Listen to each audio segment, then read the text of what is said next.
noite. Começa a partir de agora mais uma edição do Espaço Regional. Hoje é quarta-feira, 9 de dezembro de 2015 e vamos aos destaques de hoje. Na tarde de ontem, a polícia esteve em perseguição a criminosos. Nossa equipe de reportagem acompanhou tudo de perto. Recebeu informação de que os ladrões, os assaltantes dessa noite, que roubaram uma caminhonete, agrediram uma família aqui e ameaçaram a família aqui em Juína, estão por essa redondeza.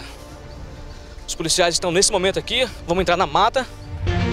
Termina amanhã prazo para a comunicação da vacinação ao Indéia. Pecuaristas de nosso município têm somente até amanhã, quinta-feira, dia 10, para procurar a unidade do Indéia e fazer a comunicação contra a febre aftosa e também a brucelose nessa última etapa do ano. Em Peixoto de Azevedo, polícia acaba com festa regada a droga e bebida. As prisões aconteceram no bairro Jerusalém, no Robê 4, onde, segundo informações, 5 pessoas estariam ingerindo bebida alcoólica e também fazendo consumo de entorpecente, cocaína, naquela localidade. Estas e outras informações você acompanha a partir de agora nesta edição do Espaço Regional que está começando, agradecendo sempre a você pelo carinho da sua audiência. E você vai conferir agora em Peixoto de Azevedo, ex-detento é executado em plena luz do dia.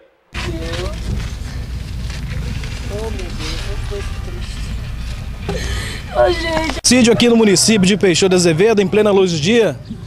Nesse terreno baldio, observando já a vítima caída ao solo, inicialmente conhecido como Marcelo. Elementos se aproximaram do mesmo e atiraram contra a vítima. Nesse momento está caído ao solo. Pelas informações, estaria trabalhando nesse local e acabou sendo assassinada. Eu não tô aguentando. Por que, Deus? A polícia militar foi acionada e, ao chegar no local mencionado do homicídio, acabou resguardando o local para a perícia trabalhar para tentar colher provas que leve à autoria do crime. Nós vamos verificar do que se trata, né? Recebemos essa informação desse homicídio. Verifica-se já a princípio, a primeiro instante, que foi alvejado por disparo de arma de fogo. Agora a gente vai levantar as informações, os dados da vítima e correlacionar, né, se ele tinha alguma ligação com algum tipo de situação ilícita ou o que levou a isso. Né? Também vamos estar encaminhando para a Polícia Judiciária Civil para eles também estar procedendo com as demais averiguações nesse caso. Informações de vizinhos repassado à Polícia Militar dão conta que 2 elementos em motocicleta se aproximaram e atiraram por diversas vezes contra a vítima. Marcelo saiu recentemente da cadeia pública do município de Peixoto de Azevedo e a polícia irá investigar a participação do mesmo em pelo menos 2 homicídios. Isso até então, por informações preliminares, sabe que ele já é ex-detento, saiu recentemente já da cadeia pública, já tem um antecedente criminal já, vamos dizer assim, já vasto, envolvido com algumas relações do crime, então isso também pode estar ligado, né? Porque uma vez nós sabemos que esse mundo do tráfico, eles mesmos se entendem entre eles. Então é uma coisa muito triste, infelizmente acaba sendo assim, mas é a escolha que eles fazem, né? Mas para não afirmar isso, nós vamos confirmar, levantar essas informações para dar certeza do que tratou esse fato aqui. O que eu vou fazer, nego? O que eu vou fazer? Você vai acompanhar agora as notícias que foram destaques hoje no Mato Grosso. Baratas e remédios vencidos são flagrados em hospital de Mato Grosso. Conselho Regional de Medicina de Mato Grosso identificou 41 irregularidades no PS de Várzea Grande. Prazo de 60 dias foi dado para a Prefeitura sanar falhas em unidade. A maioria dos deputados de Mato Grosso não decidiu sobre impeachment de Dilma. Deputado Ságuas Moraes, do PT, é o único contrário. Isso é um golpe. Para a maioria, pedido tem base legal, mas deve ser analisado com calma. Mecânico é preso em Mato Grosso com mais de R$500 mil escondidos em carro. Homem foi abordado por policiais rodoviários na BR-070 nesta terça-feira. Dinheiro estava escondido em compartimento do banco traseiro do veículo. E você vai acompanhar logo após o intervalo comercial, polícias em perseguição a criminosos em nossa cidade. Mitsubishi é na JC Motors. A venda e manutenção de seu veículo na mão de profissionais altamente capacitados. A valorização de seu usado na compra do seu Mitsubishi 0 km. E atenção, o cuidado e a garantia de peças originais. JC Motors, a revisão do seu Mitsubishi pertinho de você.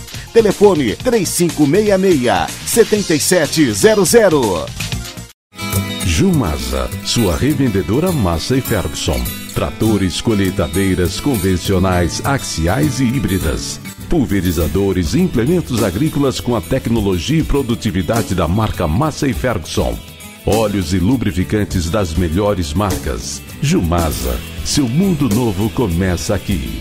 Em Juína, Avenida JK 4040, 3566-1651. Venha conversar conosco. Nossa, Maria, quanta roupa pra lavar. Vai ser mais um trabalhão daqueles, hein? Sem falar nos gastos com produtos, né? Água, sabão, amaciante, energia e tempo. E depois é a hora de passar todas as roupas. Quando o José chega do trabalho, é uma canseira danada, hein? Coitada da Maria. Pense, José, a solução é muito fácil. Na lavanderia Lava e Leva, você recebe suas roupas lavadas e passadas, macias e cheirosas, prontinhas para usar toda semana. E a Maria fica muito feliz, com mais tempo para aproveitar a família. Lava e Leva, a lavanderia que você paga por mês.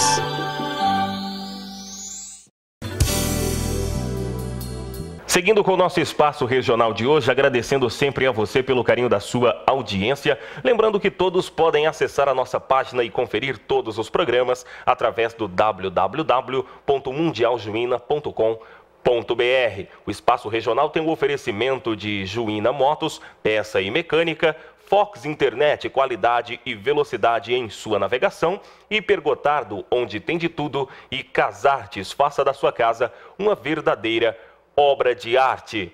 Você vai acompanhar agora direto de Sorriso. Homem é acusado de gastar dinheiro de empresa com bebidas e mulheres.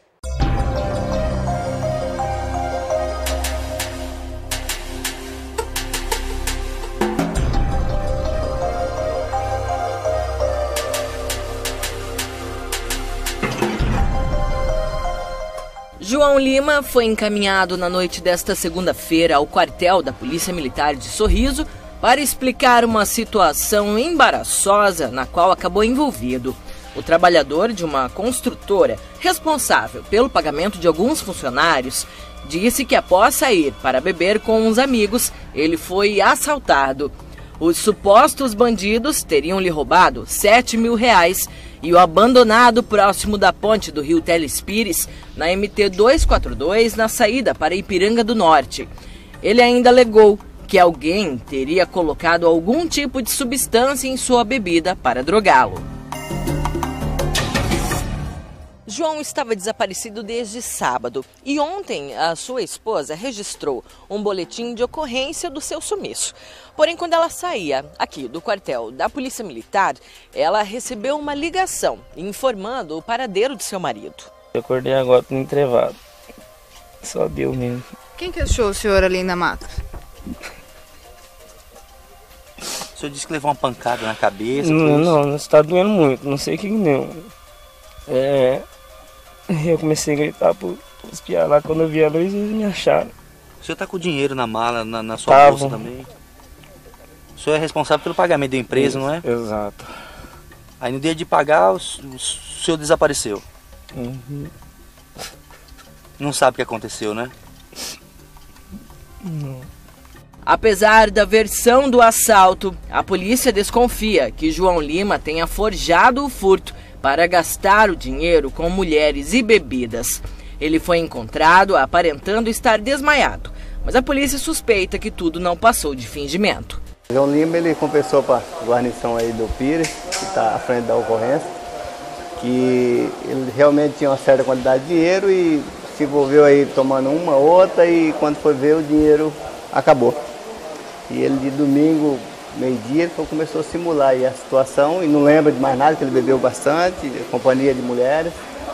E aí ele tem família, né? Como é que ia chegar em casa e justificar sem esse dinheiro? E aí ele pegou e fez essa situação aí, né? Promover a situação para se livrar, achando que ia passar despercebido aí pela Polícia Militar. Na noite da última segunda-feira aconteceu em Juína um assalto. Nós mostramos essa matéria ontem. Vamos rever um trecho. A Polícia Militar de Juína registrou na noite desta segunda-feira um roubo bastante violento na região central do município de Juína. O crime ocorreu nas proximidades do Colégio Presbiteriano, no bairro Módulo 2, onde, segundo as informações do boletim de ocorrência da própria polícia, 2 elementos armados renderam uma família que chegava em sua residência, amarraram o proprietário da casa, o agrediram e a todo momento pediam por um cofre. Eles queriam dinheiro.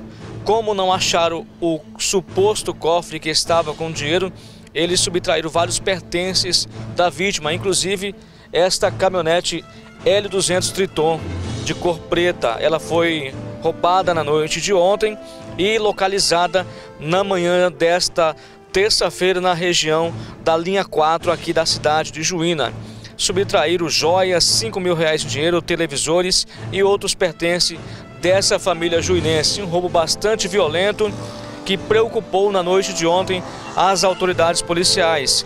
Após o recebimento dessa informação, a polícia foi até a residência, colheu as informações com as vítimas que estavam bastante abaladas e nervosas, ligaram nas cidades circunvizinhas pedindo apoio para que realizasse bloqueio caso avistasse algum suspeito na rodovia, mas até o presente momento ninguém foi preso nesta ocorrência policial. E na tarde de ontem a polícia esteve em perseguição a estes criminosos e a nossa equipe acompanhou tudo de perto.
Aqui no bairro Módulo 4, acompanhando o trabalho da Polícia Militar, ou melhor, da Polícia Civil, que recebeu informação de que os ladrões, os assaltantes dessa noite, que roubaram uma caminhonete, agrediram uma família aqui e ameaçaram uma família aqui em Juína, estão por essa redondeza.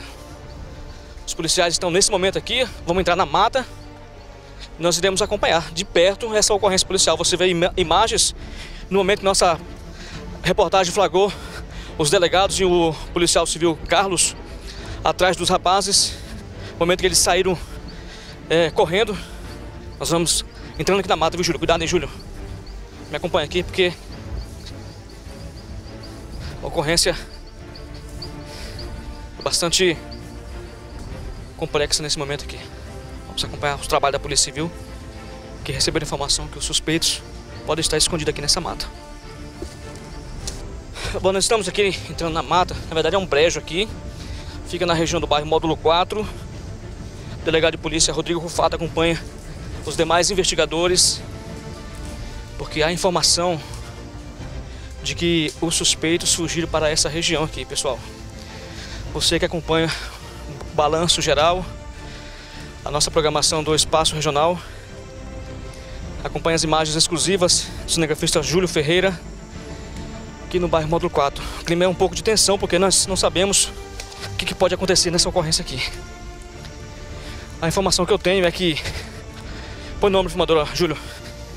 A informação que eu tenho é o seguinte: é que receberam a informação de que os suspeitos estavam numa residência no Módulo 4, escondidos. A polícia foi checar a informação e quando chegou próximo a essa residência, os suspeitos viram a polícia e aí fugiram, pulando muros, residências, quintais, e a polícia na cola dos suspeitos, aí, os criminosos que fizeram assalto a uma residência na noite desta segunda-feira aqui na cidade de Juína.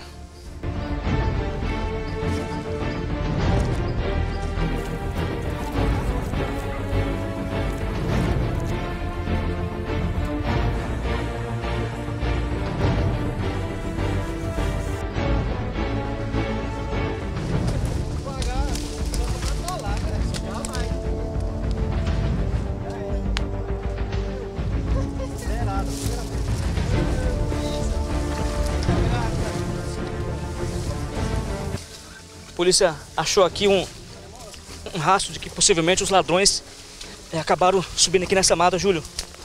Me acompanha aqui porque o local não é fácil subir não, pessoal. Vamos acompanhar o trabalho da Polícia Civil nesse momento aqui. Quer me dar a filmadora, Júlio?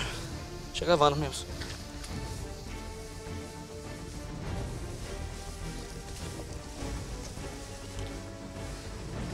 Só lembrando, você que está em casa, está chegando agora, houve um assalto à residência, um roubo à residência, nesta noite de segunda-feira aqui em Juína. 2 rapazes armados com pistolas renderam uma família, agrediram o proprietário, subtraíram, roubaram melhor. Uma caminhonete L200 Triton que foi recuperada na manhã de hoje, televisores, R$5.000 em dinheiro e uma arma de fogo, um revólver calibre 38 com 6 munições intactas. A polícia recebeu a informação de que eles poderiam estar aqui no bairro Módulo 4. Ao se aproximar da residência denunciada, os suspeitos fugiram pulando o muro. E aí iniciou toda uma perseguição policial aos bandidos. Lembrando que as armas de fogo, pelo menos uma arma de fogo, foi apreendida numa residência no bairro Módulo 4. Um suspeito preso até o momento, pessoal. Você que está em casa acompanhando aí a programação da Record.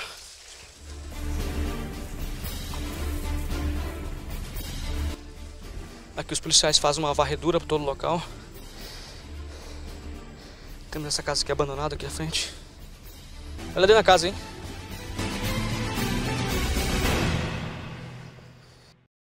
Enaltecendo sempre o trabalho da Polícia Militar, que está sempre pronta para proteger o cidadão de bem. Você vai acompanhar agora as notícias que foram destaques hoje no Brasil. Professor brasileiro voluntário é finalista de concurso de melhor do mundo. Márcio Andrade Batista desenvolveu método de iniciação científica no centro-oeste brasileiro, usando como base conhecimentos da atividade extrativista local. Açúcar, tomate e farinha sobem mais de 10% em Fortaleza em novembro. Inflação da cesta básica em Fortaleza em novembro foi de 3,8%, diz Diese. Açúcar teve a maior inflação do mês, com alta de 12,89%. 3 homens são presos com 300 mil maços de cigarros contrabandeados. Denúncia anônima levou polícia militar até distrito de Querência do Norte. Prisões e apreensões de mercadoria e veículos ocorreu nesta quarta-feira. E logo após o intervalo comercial, você não pode perder aqui no Espaço Regional o restante da perseguição aos assaltantes na tarde de ontem.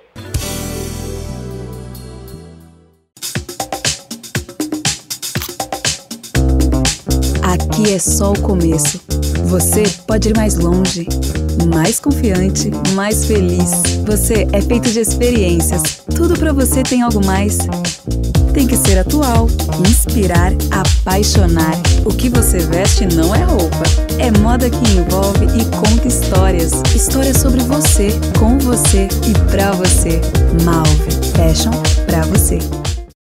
A Omi tem tudo o que precisa. São móveis, eletrodomésticos, estofados, eletroeletrônicos e muito mais. Tudo para deixar a sua casa ainda mais bonita e sua família muito mais confortável. A Omi está sempre com novidades e os menores preços da cidade. Ah, e não abrimos mão do nosso excelente atendimento. Venha conferir, pois a Omi é pra você. Neste mês, o Rei do Pano quer mostrar toda a sua loja pra você. Temos muitos tecidos pra você andar na moda. Olha só a quantidade. Temos um amplo espaço e ambiente climatizado para você se sentir bem. Nosso preço é outro diferencial da nossa loja, pois são os mais baixos da cidade. Para sua comodidade, parcelamos suas compras no cartão, no crediário ou à vista com descontos. Rei do Pano, na velocidade da moda, Avenida dos Jambos, telefone 3566-1727. Vamos continuar vendo a perseguição de ontem à tarde aos assaltantes. Ela é dentro da casa, hein?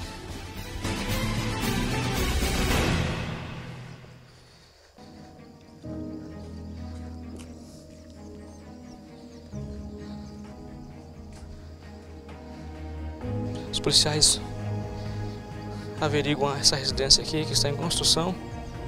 Todo cuidado é pouco nesse momento aqui. Até a nossa equipe corre risco aí, nesse momento.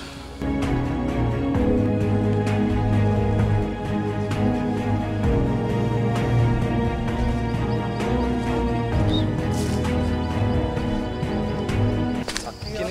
Aqui, ó, doutor, novinho, ó. Correndo, pá. E você tá descalço. Cadê o William? William? O Flávio, tá aqui, ó. Aqui, ó.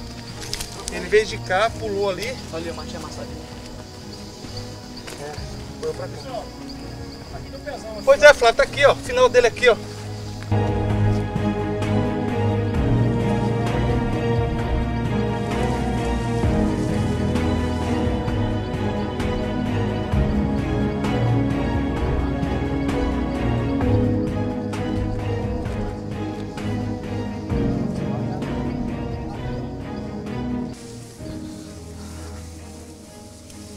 Nesse momento aqui nós entramos em outro local dessa mata, aqui na região do bairro Módulo 4. O delegado Rodrigo Rufato com os policiais civis fazem uma averiguação nesse momento aqui, em busca dos assaltantes. O policial fala, mato mexido.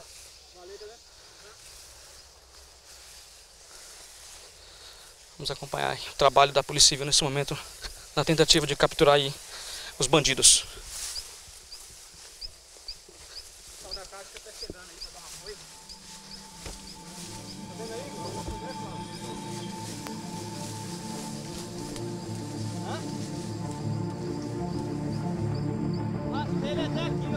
Você observa aí policiais militares da Força Tática chegam nesse momento aqui no local, também para dar apoio aos policiais civis aqui da cidade de Juína.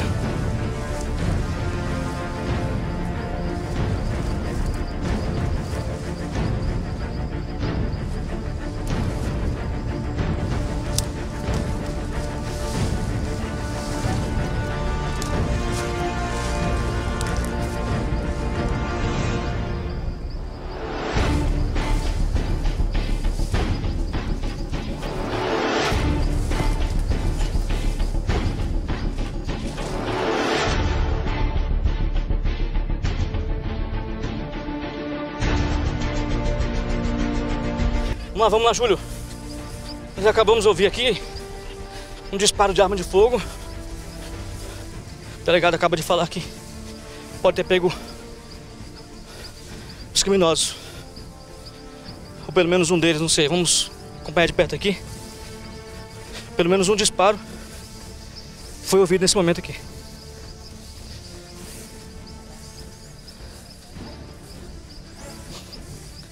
Me acompanha aqui, Júlio. Vamos lá.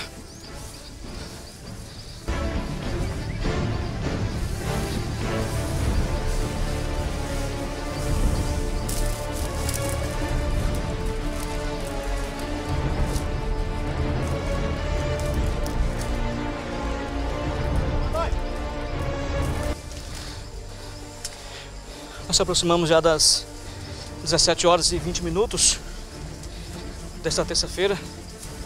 A polícia percorre mais de 1 hora em busca dos assaltantes de ontem. Assaltantes esses, como eu disse, roubaram aí uma caminhonete, agrediram a vítima, humilharam, levaram dinheiro, uma arma de fogo e depois fugiram.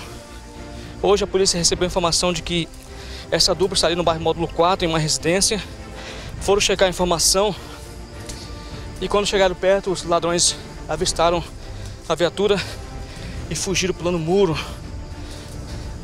atravessando os quintais, as casas ali no bairro Módulo 4 e conseguiram escapar. Uma força-tarefa nesse momento é realizada aqui na Redondeza. Pode passar aqui, Júlio. Tanto da Polícia Civil quanto da Polícia Militar e também policiais militares da Força Tática em busca dos assaltantes. Pois é, tá todo mundo dentro aqui, cara. Tem que ver se tem alguém pra fora. A gente tá saindo na estrada aqui? Tem uma chácara aqui. Nós estamos todos no meio do mato aqui. Já saiu um do mato? Tá, nós estamos tentando pegar o outro aqui. Já tá terminando de passar aqui. Qualquer coisa, bora rodar aí nas ruas, beleza? Falou. O delegado de polícia, Rodrigo Rufato, recebeu informação de uma outra equipe de que um dos assaltantes que estariam aqui nessa redondeza de mata, região do bairro Módulo 4, acabou saindo da mata e está na rua, doutor. É uma ação bastante complicada porque os assaltantes estão armados, né? Na verdade nós não sabemos se eles ainda estão com outras armas, né? Até o presente momento nós fizemos a apreensão aí de pelo menos 2 armas de fogo, né? E infelizmente no primeiro momento eles conseguiram empreender fuga aí, mas a polícia de Juína praticamente inteira, a polícia civil, a polícia militar estão empenhadas aí, as equipes estão divididas aí, estamos na mata aí há mais de 1 hora já, tentando realizar a prisão dos restantes, né, desses assaltantes. Um indivíduo de camisa vermelha e o outro de camisa cinza ou branca listrada, ambos porte médio, pardos, que estão aí em fuga aí, são autores do roubo que ocorreu à residência no dado de ontem. E nós estamos aí trabalhando aí incessantemente. Como vocês podem ver, nós tivemos nem oportunidade de nos preparar para estar na mata aí, mas viemos da maneira que estávamos, né, nas diligências iniciais. E esperamos aí em breve poder deter todas essas pessoas envolvidas. Agora vocês receberam informação de que eles poderiam estar no bairro Módulo 4, quando chegaram lá, viram vocês, a viatura e empreenderam fuga, doutor? Na verdade nós estávamos já averiguando aí possíveis suspeitos, né? E no ato da abordagem, um dos envolvidos foi abordado na rua e esses 2 indivíduos estavam dentro da residência dele. Então assim que ele foi abordado, eles perceberam aí a ação da polícia e pularam o muro de residência. Num primeiro momento a equipe era muito pequena no local e não conseguimos fazer o cerco, né? Então tentamos aí, eles foram pulando de residência em residência e como é uma região próxima aqui às matas, eles rapidamente adentraram aí e nós estamos aí incessantemente aí tentando localizá-los aí, como eu disse, esperamos conseguir. 2 armas de fogo, um detido, né? Inicialmente eu acho que essa informação, no local havia um maior e um menor, pelo que eu vi muito rapidamente, porque tive que sair. Então outros colegas ficaram lá fazendo a guarnição, salvo engano, uma pistola e um revólver 38. Parece que algumas joias também foram localizadas, mas vamos apurar melhor as informações ao final da ocorrência. Ao que indica, eles podem ter dado apoio aos assaltantes na noite de ontem. Não, com certeza a pessoa dona da residência está envolvida, né? Até porque nós ainda não sabemos se os executores diretos são pessoas de Juína. Mas de qualquer forma sim, porque as armas de fogo estavam lá, esses elementos estavam na residência, então fatalmente ele está envolvido. E o repórter Marcos de Pérez nos mostra detalhes desta operação até o momento.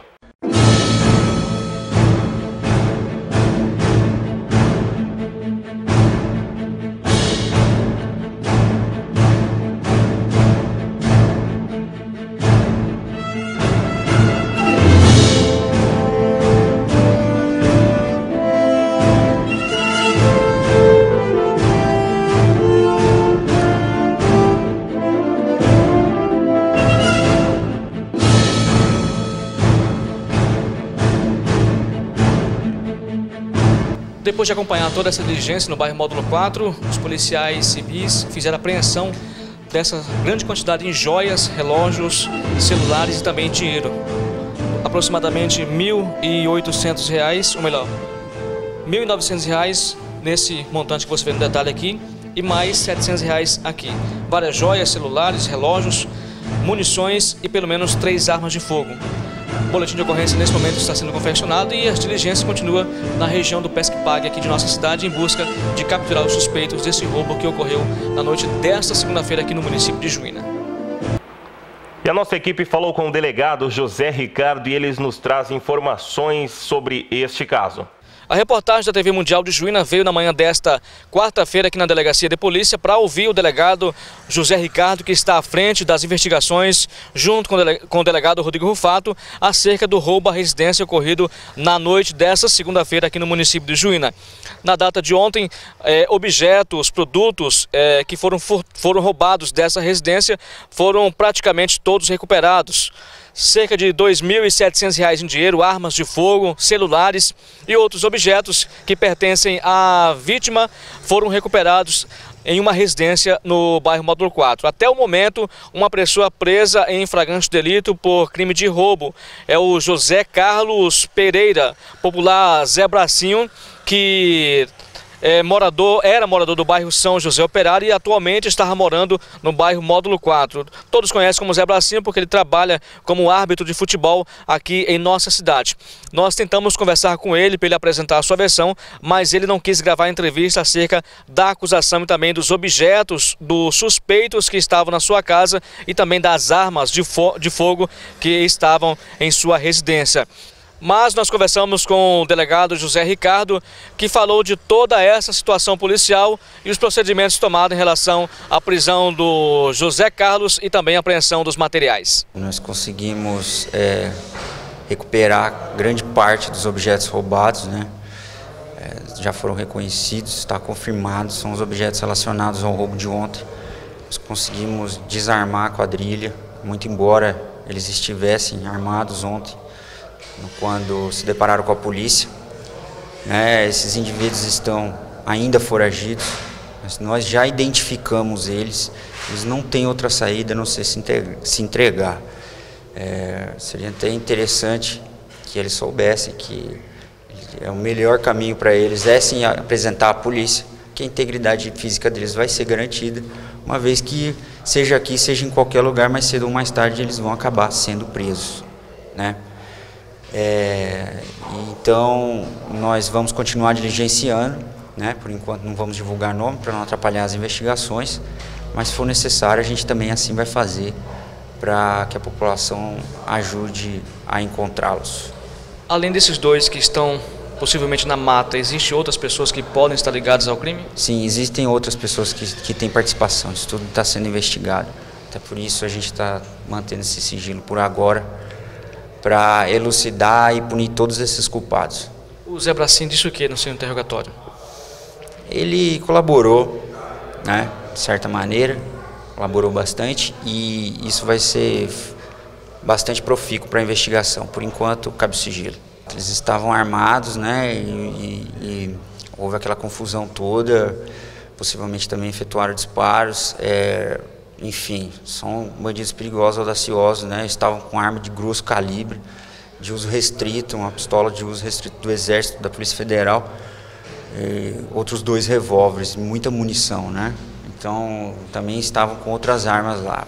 Mas o fato é que eles estavam seguindo a vítima há algum tempo. Então, isso pode também ser uma cortina de fumaça. Seja como for, a vítima estava sendo monitorada há algum tempo e eles tiveram tempo para saber quem era ou não era, né?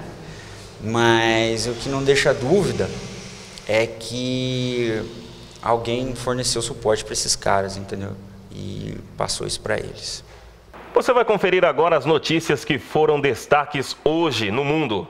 Putin ameaça usar armas nucleares contra o Estado Islâmico. Porém, russo diz que ainda não há motivos para usar o armamento. Ladrão pula em lago para se esconder da polícia e é devorado por crocodilo na Flórida. Matthew Rings, de 22 anos, teria sido afogado pelo animal. Talibãs atacam aeroporto e matam dezenas de pessoas no Afeganistão. Tiroteio começou em direção às bases do Exército e da polícia que ficam próximas do aeroporto. E logo após o intervalo comercial, você vai conferir aqui no Espaço Regional. Termina amanhã prazo para comunicação de vacinação ao INDEA. Natal dos Sonhos Móveis Quilis. Você vai surpreender com presentes especiais em até 1 ano para pagar. TV Panasonic LED 32 polegadas, 1.249 à vista, ou uma mais 11 de 124,90. Cozinha Itatiaia Criativa em aço completa, 1.495 à vista, ou 12 de 149,50. Relógio Lince feminino dourado, 149,99 à vista, ou uma mais 11 de 14,99. Comprando você concorre a um carro, um terreno e uma caminhonete. A Móveis Quilis deseja um Feliz Natal e próspero 2016.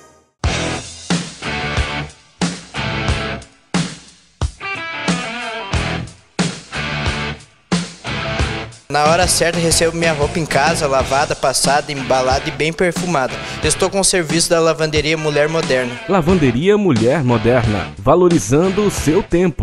9615-6158.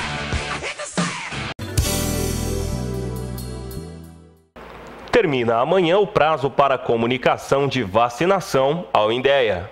Os pecuaristas de nosso município têm somente até amanhã, quinta-feira, dia 10, para procurar a unidade do INDEA e fazer a comunicação contra a febre aftosa e também a brucelose nessa última etapa do ano. Para saber como está o andamento da comunicação, nossa reportagem veio até aqui no INDEA e vamos conversar com o Marcos Antônio Couto Campos, que é fiscal sanitário.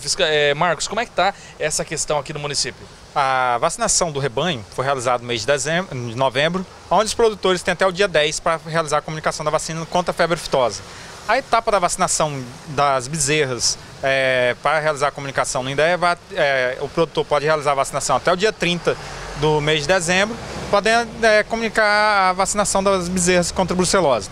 No nosso município, os produtores realizaram a vacinação e agora estamos totalizando e terminando de lançar no sistema as comunicações dos produtores, onde eles estão procurando a unidade com o preenchimento das suas fichas de atualização do rebanho, que é a folha de classificação etária de vacina, onde é lançado no sistema. Atualmente, no nosso município, deve estar restando menos de 10% das comunicações a serem realizadas, e é onde a gente está entrando em contato com os produtores que não realizaram a comunicação da vacina para realizar a comunicação. E se porventura algum produtor não tiver feito a vacina, vai ter a questão da vacinação realizada com o nosso acompanhamento, mediante auto-infração por não vacinação dentro do período da etapa estabelecida da febre aftosa. Marco, é importante esclarecer que até o dia 10, até amanhã, é somente a afitose, né? A brucelose continua ocorrendo. Sim, a vacinação de brucelose ela é feita em bezerras que ultrapassarem 90 dias a 8 meses de idade, onde a bezerra deve ser marcada com um V, indicando que o animal foi vacinado para a brucelose, e o último algarismo do ano. Então, até o dia 30 de dezembro é V5 e a partir de janeiro vai ser a vacinação com V6, com a marcação na face dela. Então, a gente alerta o produtor para estar observando isso, procurar o médico veterinário para emitir o atestado contra a brucelose, seguindo essas orientações mesmo. Caso o produtor deixou de vacinar ou não vier comunicar, que tipo de sanções poderá acarretar contra ele? A não vacinação implica, além do bloqueio sanitário por um determinado período da sua ficha sanitária, a multa que é estabelecida na legislação vigente, que é em 2,25 PF. Atualmente, o PF passa de R$ 110. Então, é um valor pesado, o valor por não vacinação obrigatória no INDEA. Professora ganha na justiça direito de redução no horário de trabalho. Vamos entender por quê. Bem-vindo a esta história que começa nesta escola, onde a Josiane dá aula. A professora conseguiu na justiça reduzir a carga horária de trabalho de 30 horas para 15, para cuidar do filho de pouco mais de 4 anos, que é autista. Vivi como um sonho realizado. Arthur estuda de manhã. Enquanto está na instituição, ele brinca e faz atividades escolares. Depois que o Arthur deixa a escolinha, é que as outras atividades dele começam. Aí é que entra a companhia da mãe dele. Ele tem acompanhamento rígido com gastro, com nutricionista, com otorrino, o alergista e o otorrino também, um dermatologista também. Devido ao autismo, a pessoa tem uma baixa imunidade e gera várias outras consequências, problemas de saúde. Além do psicólogo, do fono, da terapia ocupacional, e precisa fazer fisioterapia, porque ele tem um problema na locomoção dele. A redução do horário, concedida pelos magistrados da Turma de Câmaras Cíveis Reunidas de Direito Público e Coletivo, ainda é temporária, como explica o desembargador Márcio Vidal. Foi concedida a liminar a ela. O processo tramitou normalmente e foi levado a julgamento de mérito. Como havia uma arguição incidente, entretanto, de inconstitucionalidade da lei estadual que traz esse benefício à impetrante, e por não ser competência da Câmara, ou seja, da turma de Câmara Civil reunida, mas sim do Tribunal Pleno, o processo foi encaminhado ao Tribunal Pleno para apreciar a matéria da inconstitucionalidade ou não dessa lei. Para a mãe, a decisão da Justiça mato-grossense significa uma vitória. Essa justiça que foi feita, que foi reconhecida, que eu preciso, então a minha vida mudou muito mesmo, realmente, de acordo com a justiça. Por isso que é importante a busca da justiça quando a gente se sente lesado em algum direito. Em Peixoto de Azevedo, polícia acaba com festa regada a droga e bebida. As prisões aconteceram no bairro Jerusalém, no Robê 4, onde, segundo informações, 5 pessoas estariam ingerindo bebida alcoólica e também fazendo consumo de entorpecente, cocaína, naquela localidade. A polícia militar foi acionada, volta das 19h43, foram presos 5 elementos. Entre eles, Winnie Maia de Souza, 24 anos de idade, Romário Oliveira Lopes, 29, Cídio Alves Silva, 27 anos de idade, Giovanni de Oliveira, 23 anos de idade.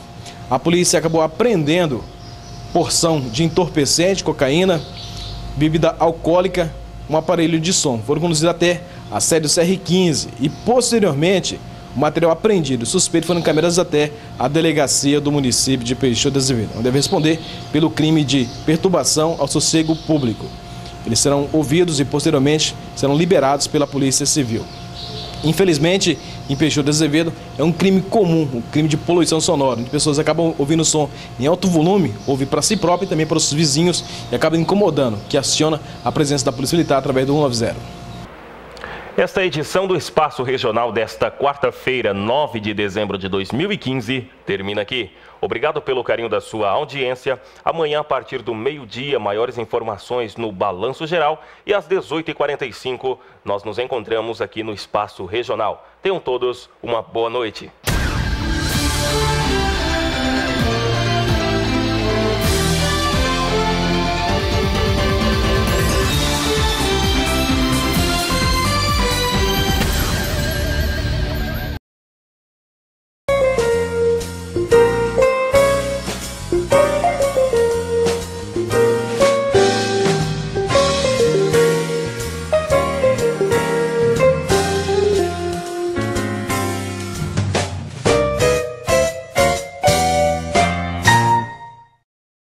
Boa tarde, senhores. Estamos no ar com mais um programa Cidade Revista.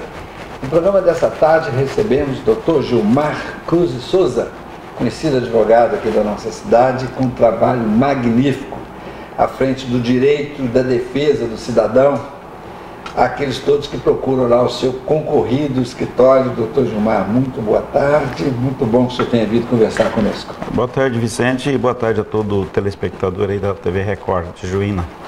Doutor Gilmar, eu queria começar a nossa conversa tratando de um assunto que já está no Congresso, está sendo aprovado e que o senhor conhece bem. É sobre terceirização. É uma questão que já vem sendo debatida há tempo e eu me lembro que havia uma conversa de que a terceirização reduzia custo. A gente ouvia isso toda hora. O que se via na prática era a empresa pequena, que tinha empregados não registrados e por isso oferecia um custo mais baixo à empresa que terceirizava. E isso começou a virar uma festa e agora essa lei vem, de certa forma, corrigir esses disparates, mas a minha pergunta é um pouco diferente. O senhor acha que essa terceirização pode sim organizar melhor as relações de trabalho? Então, Vicente, primeiramente é preciso dizer que a terceirização no Brasil hoje, ela é considerada ilegal, né? Nós somos regidos nesse assunto pela súmula 331 do Superior Tribunal do Trabalho, Tribunal Superior do Trabalho, TST. E essa súmula, ela restringe bastante a possibilidade de terceirização, né? Por exemplo, o terceirizado pela súmula não pode exercer função que é da atividade fim da empresa contratante. apenas algumas funções de atividades meio, ou seja, algo que não é do ramo específico, mas é preciso ser feito. Você, aqui, por exemplo, é uma empresa de jornalismo e eventualmente precisa de um eletricista. Então, admite-se a terceirização, né, para esse fim, mas se você precisar de um eletricista que fique fazendo o seu acompanhamento da empresa, dentro da atividade fim da empresa, precisa dele constantemente, aí já deixa de caracterizar aquela exceção, né, que a súmula 331 possibilita. Agora, o que existe é dentro da Câmara dos Deputados Federais a aprovação do projeto de lei 4.330 do deputado Sandro Mabel. Esse projeto está desde 2004 na Câmara, conseguiu ser aprovado, conforme está sendo divulgado na empresa, com algumas particularidades que nós podemos comentar logo em seguida, mas depois de 11 anos de tramitação, né, ele é de 2004, foi agora aprovado em abril de 2015, ele está para ser enviado, ou foi enviado ao Senado, porque nós temos o sistema bicameral, onde todos os projetos de lei precisam ser discutidos em ambas as casas. E lá no Senado ainda não começou a tramitação desse projeto de lei número 4.330 do Sandro Mabel. Então é ainda uma lei em expectativa ou em perspectiva, né? Podemos ter ela do jeito que foi aprovada na Câmara, podemos não tê-la se for recusado pelo Senado e podemos tê-la com algumas alterações que possam ser feitas pelo Senado. Então estamos ainda na expectativa de ter o Instituto da Terceirização da prestação de trabalho, essa institucionalizado por lei, ainda não temos. Ainda estamos vinculados à súmula do Tribunal. Quanto aos custos, se for colocado em prática do jeito que foi aprovado o projeto de lei, não é a preocupação, o objetivo primeiro da lei não é a redução de custo, até porque do jeito que está colocado, o empregado da empresa prestadora de serviço, Vicente, precisa estar registrado nessa prestadora de serviço.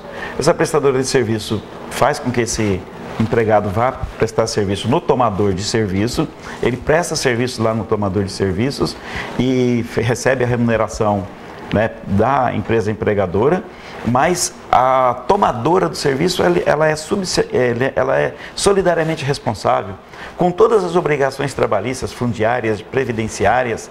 Então, na verdade, a terceirização, se for aprovada como está, vai fazer com que o terceirizado ele preste serviço, às vezes, em locais diferentes durante o ano, no mesmo emprego, mas, em compensação, ele vai ter o quê? Ele vai ter uma dupla garantia, porque ele, na verdade, praticamente tem dois patrões, né? Se a empresa do qual ele é empregado, se a empregadora dele faltar com as obrigações trabalhistas em relação a ele, ele pode acionar o tomador de serviço, que é responsável solidário. O senhor acha que a aprovação dessa lei, tal como está, melhora as gerações de trabalho? Olha, em alguns aspectos melhora, em outros há quem critique, né?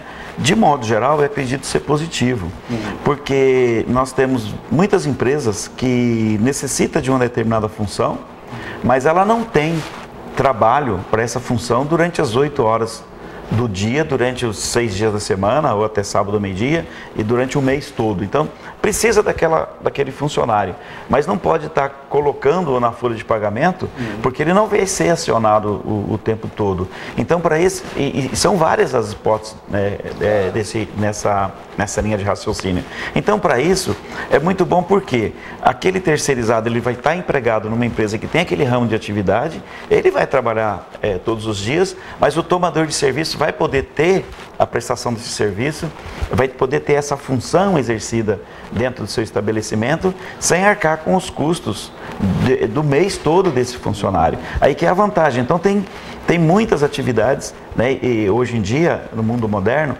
que você precisa daquela função, mas você não precisa daquela função todos os dias durante 8 horas. Então, nesse aspecto, a possibilidade de terceirização vem complementar, vem ajudar, né, em termos econômicos. Aí é positivo. Sim, esse é um dos lados positivos para quem toma o serviço. Para o empregado, a gente acredita que vai haver também uma melhora, porque pode contribuir para o aumento de empregos. Porque esse que não era empregado naquela função, naquela empresa, porque ele não iria exercer essa função durante o mês todo, ou seja, não teria um volume de trabalho que justificasse a contratação dele, através da empresa terceirizada, ele pode ser contratado, porque a empresa aquela que vai prestar o serviço terceirizado, ela vai ter aquele empregado, aquele funcionário naquela função, que vai estar trabalhando todos os dias da semana, durante as 8 horas, se bem que hora para uma empresa, hora para outra. Mas, enfim, há uma perspectiva de que vai melhorar, sim. Interessante. Há casos em que nitidamente se enxerga a necessidade da terceirização.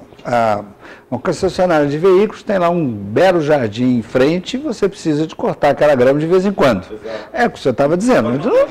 Evidente. Então você chama lá o cara, mas o banco você tem que fazer limpeza. Então fecha o banco, entra uma empresa de limpeza, há prédios e prédios, tem banco com 10 andares. Você limpa aquilo tudo ali e você não tem que ter uma equipe de limpeza. Isso aí, doutor Gilmar, me parece muito claro ali. Tá. Agora, às vezes, eu percebo uma linha muito tênue entre o que pode e o que não pode terceirizar. Eu vou um exemplo na revista de construção civil. O sujeito falou assim, olha, eu vendo apartamento, o meu negócio é venda de apartamento, o meu produto final é um apartamento, minha atividade fim. Compra e venda do imóvel. Não, construção e a venda. Eu falei, não, o meu produto final é o apartamento pronto. Mas aí vem aquilo que o senhor colocou aí com muita propriedade. Vou ter uma equipe de compra de terreno, você começa lá na compra. Vou ter uma equipe que cuida de fundação. Vou ter uma equipe de eletricista, outra de bombeiro. Pintores. Então, aí que vem uma questão. Tem uma hora que quero que pode, quero que não pode terceirizar na construção civil. Então, na aplicação da súmula 331, é possível a terceirização desde que o empregado não exerça, né, funções da atividade fim da empresa, ou seja, das finalidades da empresa. Se a empresa é de construção civil e a pessoa é pedreiro, você não pode terceirizar essa função de pedreiro. Por quê? Essa empresa de construção civil utiliza esse pedreiro às 8 horas do dia, durante a semana, durante o mês, então não pode terceirizar. Né? O projeto já pode. No projeto de lei já pode, então aí vai ter a opção, né, das empresas mesmo, que seja na atividade fim, não só na atividade meio, mas também na atividade fim dela, ter a folha de pagamento toda por terceirizados. O arquiteto, por exemplo, eu não sei, pode terceirizar. Vicente, eu não sei até que ponto, né? Obviamente que vai aí, quem vai dizer da conveniência da empresa em contratar dessa forma ou não, é o mercado de trabalho, né? É o mercado de trabalho. Porque, às vezes, dependendo dos custos que ela vai ter com a empresa que presta o serviço terceirizado, ela contrata diretamente, até porque ela é corresponsável por todas as obrigações decorrentes dessa relação, né? A crítica que sempre fez até hoje é porque ocorria realmente uma realidade. Um indivíduo monta uma empresa de terceirizados, né, não presta atenção nos direitos trabalhistas desse terceirizado, esse terceirizado vai lá e presta serviço para uma empresa grande, acaba não recebendo e depois vai para a justiça e fica essa discussão. Existe a responsabilidade solidária, não existe essa responsabilidade solidária? Quem contratou, né, quem recebeu o serviço, fez o contrato de modo livre, fez um contrato vinculado a essa co-obrigação, então havia toda uma certa insegurança. Com o projeto de lei que está ainda tramitando dentro do Poder Legislativo, eu acredito que nós vamos ter o quê? Uma institucionalização dos serviços terceirizados com regras bem claras, tanto para quem é empregado, né, se ele vai trabalhar lá na empresa terceirizadora, ou para quem toma esse serviço dessas empresas terceirizadoras, e as empresas terceirizadas também que sabem, dentro da lei, atuando dentro da lei, sabem em que medida ela e a responsabilidade dela em relação aos seus trabalhadores. Agora, não é toda empresa, pela lei, não é toda empresa que vai poder prestar serviço terceirizado, não, Vicente. Tem todo um capital social mínimo, tem toda uma segurança, tem uma série de registros públicos, né, que ela tem que ser feito, relatórios e tudo mais. Então, é uma coisa que, de fato, não expõe, ao meu ver, não expõe trabalhadores, não, a meu ver. Então, doutor Gilmar, talvez se possa afirmar que que isso traz mais segurança para o trabalhador. Somente a prática, né, do dia a dia, né, ela entrando em vigência, e no dia a dia, na prática, a gente vai então observando como que se comporta o mercado de trabalho, e é claro, à medida que vá aparecendo os problemas, nada impede que venha um aditivo, uma emenda na lei, uma alteração, para ir conformando a legislação à realidade que vai se apresentando. Mas não há como você dizer hoje que ela é absolutamente ruim ou que ela é absolutamente boa. É só mais uma lei para ser colocada em prática, se for aprovado, para a gente ir testando a sua eficácia, a sua validade, a sua ajuda que se possa dar na economia nacional. Né? O senhor defende que, é como tudo, né? É a prática, é o andamento da coisa que vai nos dizer se ela é boa ou não. Eu conversei aqui com a doutora Claudirene, juíza do trabalho. Me lembro que naquela ocasião a gente também já falou sobre terceirização, e ela falava assim, Vicente, deixa eu te falar, o problema não é esse não, o problema é que eu até vejo terceirização quando eu vou lá dar sentença para um caso e outro, mas o problema é que querem terceirizar tudo, Vicente. Vicente, se deixar, eles vão terceirizar, quarteirizar, quinteirizar. Na óptica do juiz do trabalho hoje, né? Porque nós só temos, regulamentando a matéria, a súmula 331, e na verdade ela é restritiva da terceirização, então não pode estar terceirizando tudo, né? Então quem tentou terceirizar tudo pode ter tido insucesso, né, dentro das demandas judiciais. E o juiz trabalhista, ele não trabalha com hipóteses de lei, né? Vai entrar a lei da terceirização, ele tem que trabalhar com o que está posto hoje. E o que está posto hoje nesse tema é a súmula 331. Não tem como o juiz do trabalho sair do entendimento dessa súmula. E ela, com certeza absoluta... Sim, falou com base na súmula. Subir a súmula, não adianta. Eu me lembro que ela foi bem incisiva. Não adianta, Vicente. Eles conversam, às vezes os advogados vêm conversar comigo, eu digo para eles, não, daqui a pouco vocês estão quarteirizando. Senhores, faremos um pequeno intervalo. Temos a honra de conversar com o advogado Gilmar Cruz de Souza. Voltamos já já. O calor está de matar e a Alba Piscinas está botando pra queimar. Confira. Piscina da Líder de 11.500 litros branca de R$ 16.406. Por apenas R$ 13.125. Piscina Hidrofibras de 11.000 litros azul de R$ 12.365. Por apenas R$ 9.892. Todo estoque de piscinas com entrada e o restante em 10 vezes. Compre a sua piscina e ganhe um LED azul de brinde. Alba Piscinas, a qualidade é nossa e o conforto é seu. Muito bem, senhores, estamos de volta conversando com o advogado Gilmar Cruz de Souza. Doutor Gilmar, a terceirização está lá, daqui a pouco pode ser aprovada, está no Senado já. Agora, eu queria que o senhor comentasse para a gente sobre a terceirização, que efeito ela pode ter no serviço público, porque parece-me que a lei contempla também terceirização para serviço público. Como é que o senhor vê essa questão? O projeto de lei aprovado contempla, sim, a possibilidade da administração pública fazer contratações, né, através do terceirizado. Então, hoje, o acesso ao serviço público, Vicente Lino, só se faz através de concurso, né? Uma função, todas as funções públicas devem ser concursadas. Aí o que nós temos observado, sem demérito nenhum aos servidores públicos, né? Mas o que temos observado é que alguns aspectos. Primeiro é a questão que depois que é estável o servidor público, ele é difícil de ser demitido, ele é difícil de ser excluído do serviço público. E nós temos casos em que, né, eventualmente, e isso é regra, muitos servidores públicos que não deveriam estar no serviço público porque são relapsos, né, não são compromissados com ou a moralidade ou a eficiência do serviço público. Isso é uma realidade. A outra realidade é de cunho econômico mesmo, ou seja, nós temos hoje, a gente vê crítica até nas redes sociais, por que um motorista de um órgão público às vezes ganha mais do que um piloto de avião particular, um piloto aí que tem um avião na mão, trabalha para um fazendeiro, para um empresário. Nós temos o ascensorista, aquele que trabalha dentro do elevador, ganhando 8, 9 mil reais, e professores ganhando 3 mil, né, na rede, no serviço particular, na rede privada. Nós temos vários exemplos. A pessoa que trabalha na cantina, servidor de cafezinho e tal, lá no Congresso Nacional é pessoa remunerada de 6, 7 mil. Né? Na iniciativa privada se contrata esse profissional por R$ 1.000, R$ 1.200.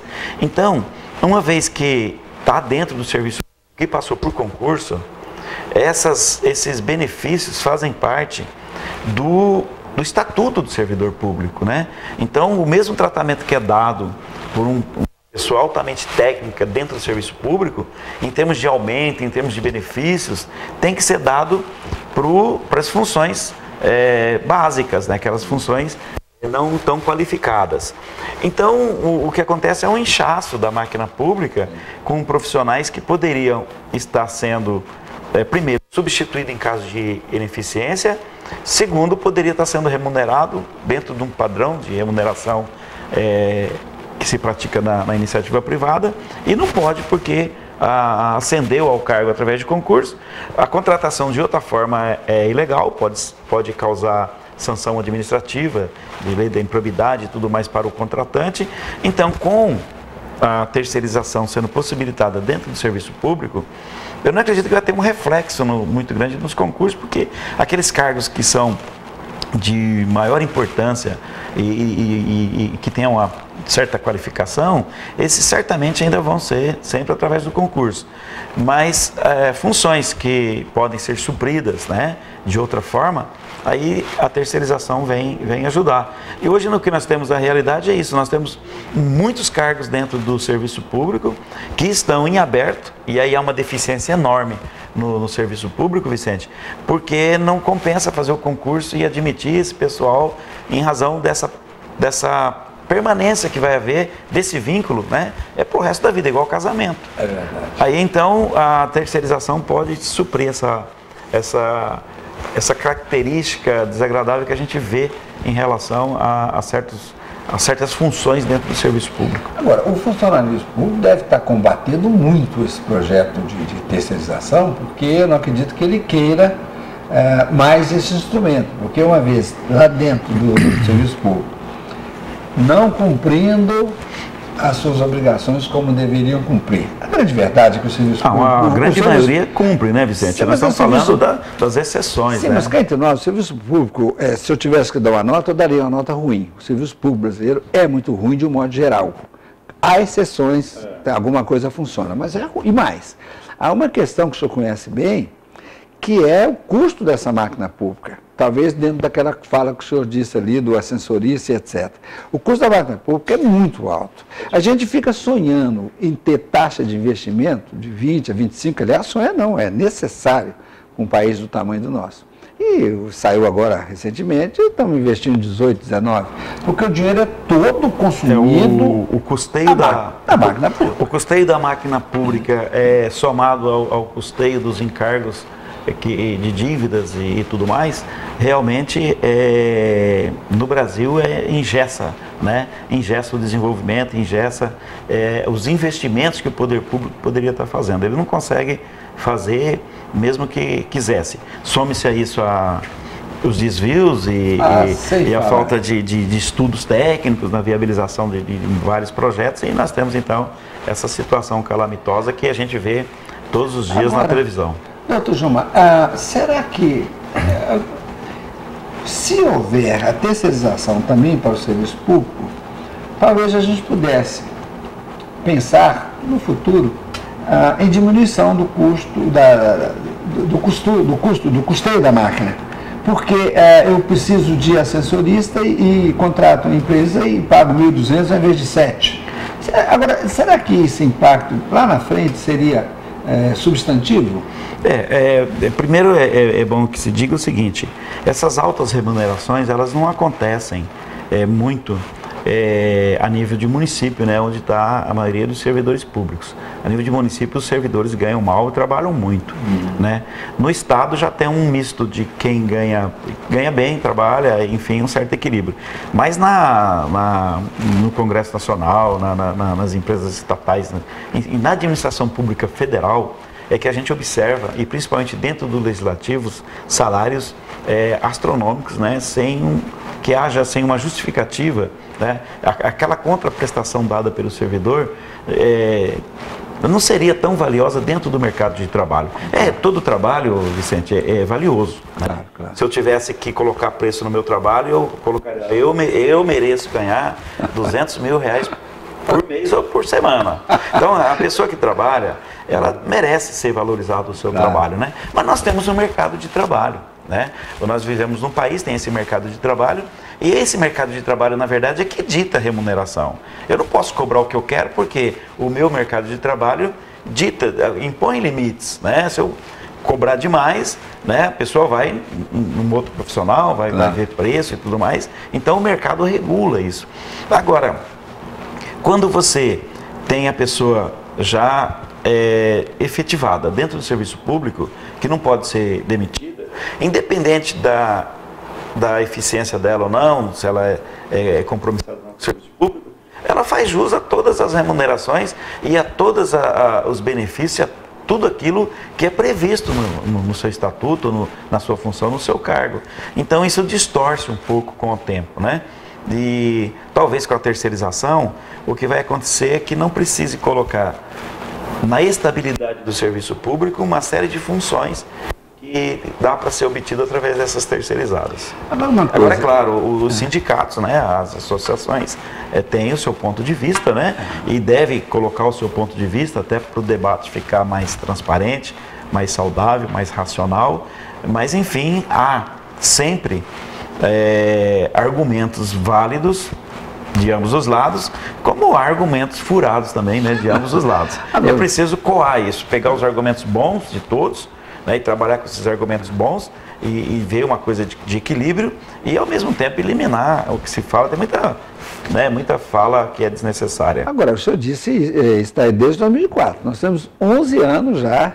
A expectativa que eu, como contribuinte, fico tendo, que 11 anos é tempo bastante para ter isso bem equilibrado, justo para os dois lados.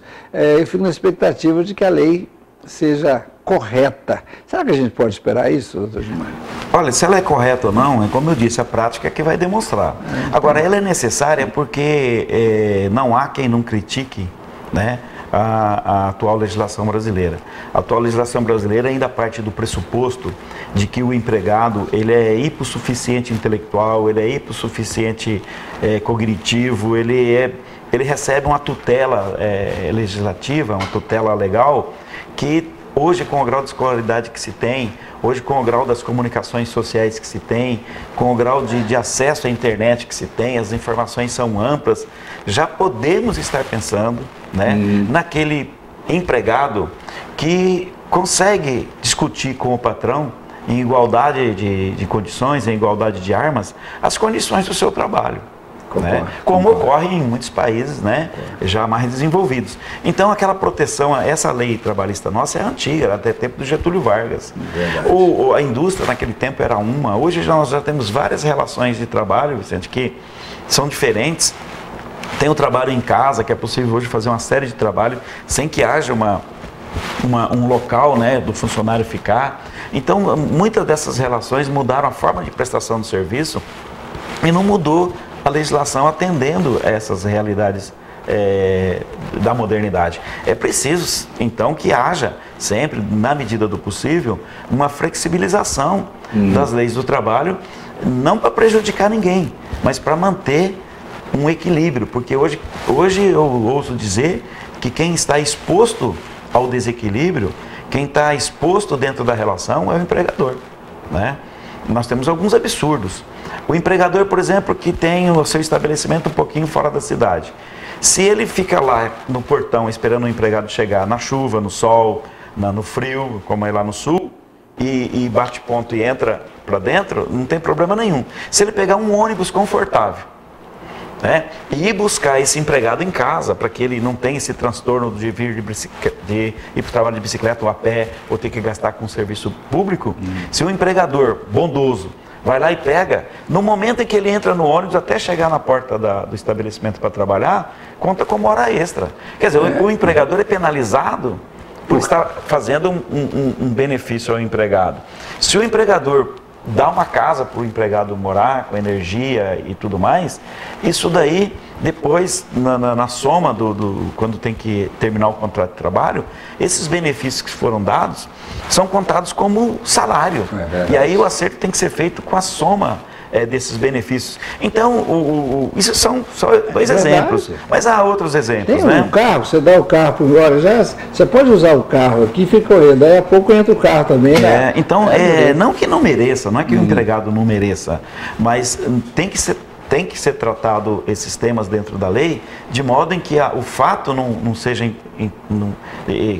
de modo que os fatos possam continuar ocorrendo, mas sem forçar, né, a responsabilidade de uma parte em detrimento da outra. Então é preciso ter o equilíbrio. A lei tem que estar sempre atenta a essas novas realidades sociais e evoluindo. Nós não podemos ter uma lei velha num país novo, uma lei velha na modernidade. É preciso que a lei também seja moderna. Doutor Gilmar, além do que, encarece muito também a folha, encarece muito a prestação de serviço. O empregado contratado, por força dessa série de questões, acaba ficando muito caro sem que o dinheiro vá para ele.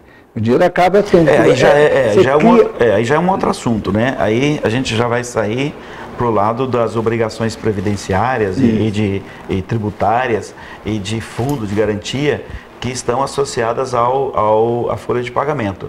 No Brasil, o custo da folha de pagamento ela é muito expressiva, né? Porque não se conta apenas ali o total de salário pago ao empregado. Depois que você paga aquele total de salário pago ao empregado, lá tem outro custo adicional ali, que é o custo da manutenção dele vinculado à Previdência, é a questão dos depósitos de fundo de garantia. Então, tudo isso gera despesas para o empregador. E nem sempre redunda, né, em benefício real ao empregado. Então é preciso estar trabalhando com toda essa temática. Doutor Gilmar, essa reforma da lei trabalhista eu ouço desde criança. Quando eu entrei para a escola de Direito, eu me lembro do primeiro ano, saiu olha que eu já estou aposentado há muito tempo e não sai essa reforma. É dentro disso que o senhor fala. A lei é do tempo de Getúlio Vargas, o trabalho se modernizou, as relações de trabalho mudaram de maneira abrupta e hoje você tem prestação de serviço que não existia no passado, você tem coisa acontecendo hoje que não acontecia. A lei sendo a mesma, você vai ter sempre uma dificuldade de conciliar interesses. E aí vai para a justiça, só para concluir aquela fala do senhor, aí vai para a justiça e o senhor disse que o punido é o empregador. Isso, e aí lá ele vai ser punido severamente. Me parece que não é que não me parece. Na verdade, a Justiça do Trabalho, ela trabalha dentro da lei. Mas a lei é que tem esse cunho tutelador, né? São as leis trabalhistas que têm essa finalidade de tutelar o empregado. Mas por quê? Porque ela foi feita numa época diferente, em que a maioria das pessoas que saíam da zona rural para ir trabalhar na zona urbana, para trabalhar nas áreas urbanas, eram pessoas sem muito conhecimento de leitura, sem muito conhecimento técnico. E nós sabemos que todo o ser humano é diverso, então nem sempre o empregador, né, a empresa empregadora, pautava a sua atividade, a sua relação com o empregado dentro de uma óptica humana ou humanística. Havia explorações mesmo, né? Até hoje há. Até hoje há gente com uma fé de ambos os lados. Mas a legislação, na época, a maioria dos empregados necessitava dessa proteção e a maioria das empresas precisava dessa fiscalização rigorosa. Hoje nós já temos empresas que já têm uma visão social dos seus colaboradores, nem chama de empregado mais, chama de colaboradores, e nós temos hoje a maioria dos empregados com uma boa, eu vou dizer, um bom nível de conhecimento geral, né? Ele não é mais aquela pessoa que é enganada facilmente numa leitura, num contrato. Então é possível hoje já flexibilizar, mas ainda toda vez que tenta flexibilizar, as centrais sindicais são muito duras nesse aspecto. Os deputados que lá legislam não gostam de colocar voto e nem adesão a projetos de leis que venham a aparentemente retirar direitos do trabalhador, né? Aí engessa o mercado de trabalho, fica essa situação que a gente está vivenciando nesses dias. O deputado, para se eleger, deixa de votar uma lei que talvez fosse até beneficiar o empregado, mas ele acha que vai prejudicar e o empregado acha, então eu vou votar nele, não vou. Então, talvez seja também uma criação da questão lei, Vicente, a criação da lei deveria sempre ser atendendo a um fato social, mas sem interesse pessoal ou de grupos ali, e sempre diante de muitos estudos, de muitas estatísticas, para quando houver a legislação, beneficiar o máximo possível e prejudicar o mínimo. Mas as nossas leis são feitas de momento, são feitas para agradar. Então o legislador, ele precisa ser reeleito, então ele não consegue, ele tem medo de fazer leis aparentemente duras, né? Mas é preciso, em determinados momentos, o Estado ter firmeza para que as coisas aconteçam e a melhora venha e a gente usufrui disso no futuro.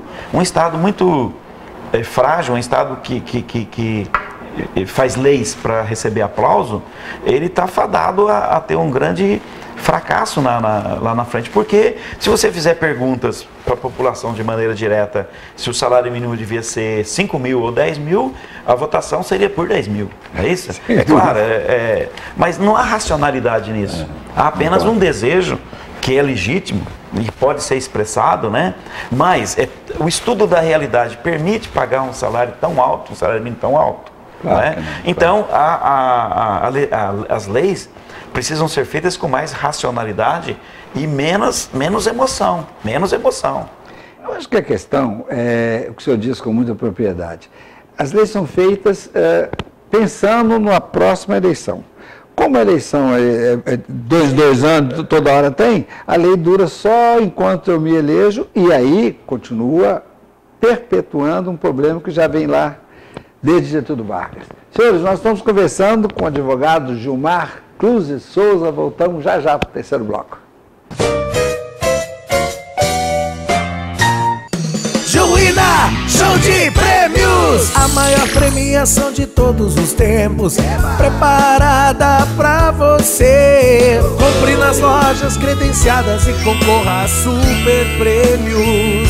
São eles: uma caminhonete S10, um Palio Fire e um terreno no Flamboyant. São muitas chances de ganhar no Juína Show de Prêmios.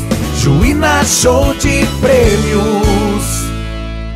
Casartes, para o serviço de reformas, pintura e decoração em residências, lojas e prédios comerciais e em geral.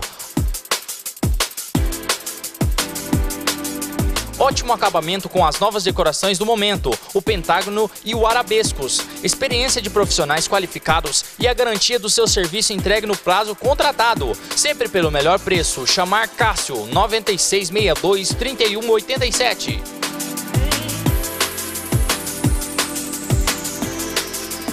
Se você apresentar os seguintes sintomas, como dor de cabeça, febre, dor no peito, infecção de urina, cólica, tonturas, pressão baixa ou alta, dor nos rins, no estômago, na garganta, náuseas, dor de ouvido, nas pernas, joelhos, dores abdominais, nas costas ou nas articulações. Se você sentir qualquer sintoma, fale com o Dr. Emílio Pópolo. Procure hoje mesmo a Clínica Médica Dr. Emílio Pópolo, no bairro Módulo 5. Telefone 3566-1293. Muito bem, senhores, estamos de volta conversando com o advogado Gilmar Cruz Souza. Doutor Gilmar, falamos de terceirização e agora eu quero aprender mais um pouco com o senhor sobre conciliação e mediação. É boa ideia? Sim, sempre é, né? Inclusive, desde sempre, né? Até um ditado popular, né? Antes um mau acordo do que uma boa demanda. Então o bom profissional do direito, o bom advogado, o bom juiz, eles sempre trabalham no sentido da conciliação. O que é conciliar? pegar o interesse de uma parte em confronto com o interesse da outra e tentar fazer uma solução em que, se não é a ideal, porque não vai dar tudo o que se pretende, pelo menos é a possível naquele momento e que faz com que ambos deixem o conflito de lado e pacifiquem-se entre si, né, mesmo que a pretensão inicial não seja totalmente alcançada. Então, sempre houve esse trabalho, né, conciliatório, né? Eu costumo fazer isso muito no meu trabalho. Recebo a reclamação ali, a pessoa, olha, fulano fez isso e tal, não pagou, não, tal, vamos chamá-lo, né? Primeira coisa, faça um convite. A pessoa vem, senta, deixa eu falar, deixa o outro responde. Aí, na medida do possível, você tenta fazer com que os dois entendam que uma demanda judicial, ela é, primeiro, demorada. Demorada. Segundo, ela é onerosa, tem gastos. Terceiro, ela acaba com as relações interpessoais, porque os demandantes litigam entre si, pode ficar com o relacionamento abalado. Esses demandantes às vezes convidam testemunhas para vir depor. Essas testemunhas ficam abaladas com a outra parte ou entre elas, né? Então a demanda ela é demorada, ela é onerosa, ela é estressante em razão disso, e a demanda, Vicente Lino, a demanda ela é incerta, porque você não tem certeza que vai ganhar, né? Então ela é incerta. Então, durante o tempo que tramita demoradamente, com custos, com todo esse estresse, ainda tem mais o estresse que você não sabe o resultado daquilo. Então a conciliação visa excluir da vida das pessoas que têm conflito de interesse e que querem resolver esse conflito de interesse, excluir esses quatro elementos negativos. Então, pode ser que aquela solução encontrada ali na mediação, na conciliação, não seja tão boa quanto se queria, mas ela é razoável, ela satisfaz, de certa maneira, as pessoas, pacificam essas pessoas. Porque o que a gente observa também na prática jurídica, como operador do direito, na área civil, na área de família, sucessões, direito às obrigações, é que muitas pessoas entendem de usar o judiciário como um modo de fazer um desaforo para o outro. Está desgostoso, não está se sentindo bem com a atitude do outro, então quer levar o fato para a justiça para causar um problema para o réu lá, para a pessoa que vai ser demandada. Mas o judiciário não é lugar de resolver desaforo entre as pessoas. O desaforo entre as pessoas se resolve conversando, dialogando. Lá no judiciário só serve para uma coisa: o juiz um dia, diante dos fatos que restaram provados, ele diz o direito. Então ele faz a judicatura dele, ele diz, olha, quem está com a razão é fulano. Na minha prática eu já vi sentença que desagradou aos dois lados, né? E a sentença sempre desagrada um lado, porque a sentença não pode empatar. Claro. Ela tem que dizer, ó, é A ou é B o certo, e o outro é o errado. Então, ela desagrada necessariamente um lado e pode desagradar os dois. Então, a conciliação, ela dá a oportunidade das pessoas abrir o coração, falar com o outro o que incomoda, né? Ao mesmo tempo em que possibilita resolver de maneira satisfatória aquele conflito de interesse que causou aquele desconforto interpessoal. Então a mediação também funciona como uma sala psicológica, né? Nós já tivemos oportunidade em várias ocasiões, Vicente, a pessoa vem bufando de raiva daqui, a outra está lá que nem olha no rosto, entendeu? O que você faz? Usa a seguinte técnica, olha, A vai poder falar para B tudo o que quiser nesse momento. Só não vale xingar, não vale aqui tá difamando, caluniando, mas pode dizer o que está te incomodando, por que você está com esse estado de espírito em relação a essa pessoa aqui. E você, B, não fala nada. Aí descarrega. Aí depois, agora, o B vai falar para o A. Da mesma forma, deixa ele falar à vontade. Aí B descarrega em cima do A. Quando os dois descarregam, você vê fisicamente que eles perderam a vontade de brigar. Eles já estão satisfeitos. Se saíssem dali só de ter falado o que estava querendo falar, já é uma solução. Faltava oportunidade. Faltava oportunidade. Você viabiliza essa oportunidade, depois media isso, informa a eles que aquele conflito de interesse deles, os desaforos de um com o outro, não é resolvido na justiça, porque a sentença pode ser para um ou para o outro, e eles vão continuar inimigos do mesmo jeito. Então não é viável ir lá para a justiça por causa disso. E a gente faz com que eles vejam que esses quatro fatores negativos da demanda pode ser evitado por eles. Quer dizer, que eles fazerem um acordo é uma solução rápida, é uma solução que não é onerosa tanto quanto demandar, com perícias, com oficial de justiça daqui para lá e tudo mais. Ela não vai causar impactos maiores entre eles e nem entre pessoas que possam estar servindo de testemunha para eles ali. E o resultado já é conhecido naquele momento.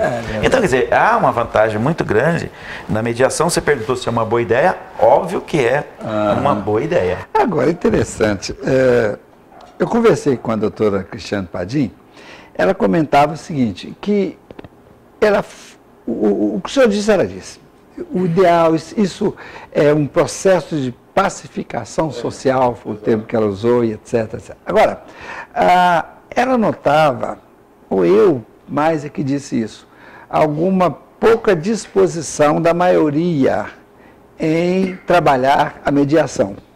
Havia, ou há ainda, alguma dúvida de diminuição do rendimento do advogado, aquilo que o senhor disse com muita clareza, de que é incerta. Eu advoguei, o pouco tempo que advoguei, eu cansei de ouvir isso quando o sujeito me procurava. Vicente, isso, mas é claro que eu vou ganhar, mas é claro, doutor, olha aqui, era ele falando comigo. Falei, você está me procurando para essa causa, mas você já virou juiz, advogado, já recorreu, já deu sentença. O que é para fazer? Então, o senhor, com a experiência que tem advogando há esse tempo, deve também ter passado por isso várias vezes. Sim, Vicente, mas veja bem, não há resistência com relação relacionado à eventual diminuição do trabalho do advogado. Tá? O que a mediação possibilita é o contrário, é você ganhar igual, porque você numa demanda judicial, você combina ali, vamos supor, eu combino com você R$2.000 para mexer lá com um aluguel, uma coisa lá, numa demanda. Eu fico 3 anos trabalhando nisso hoje. Agora, se eu puder mediar isso e resolver, e eu disser para você, se a gente consegue na mediação, vai ficar em 1.000, eu resolvo aquilo naqueles dias, fico livre para outra e para outra, para outra. Eu não vou ficar 2, 3 anos trabalhando num processo por R$2.000. Eu vou fazer nesses R$2.000 um monte de mediação. Então, não há essa questão da resistência dos advogados ou de certos operadores de direito com a mediação vinculada a essa questão de rendimentos. Porque a gente não mexe, os rendimentos são os mesmos. Agora, o que a gente percebe é que o brasileiro, de modo geral, a população, incluído aí os advogados, nós temos a cultura da litigância. Mas essa cultura da litigância não é um desejo, não é uma opção generalizada em razão de que só quer litigar. É porque, e me desculpem aqueles que assim se comportam, mas é que o brasileiro ele não tem uma formação, de modo geral, uma formação moral muito rígida. Ou seja, o brasileiro às vezes não é cumpridor espontâneo dos seus deveres. Porque se fosse, nem precisava nem da conciliação. Ele já tinha resolvido lá com a pessoa que está com conflito de interesse. Por que há o conflito de interesse? É porque uma das partes não cumpriu uma obrigação com a outra. Ou a outra achou que ele não cumpriu uma obrigação, que às vezes nem é a obrigação, mas acha que era. Então, isso muitas vezes é por desinformação, mas também tem aquele que sabe que deve, sabe o que fez, mas como ele conta com a demora do judiciário, que ele sabe que qualquer demanda é 3, 4, 5, 10 anos, né? Eu tenho pensão alimentícia de 6 anos.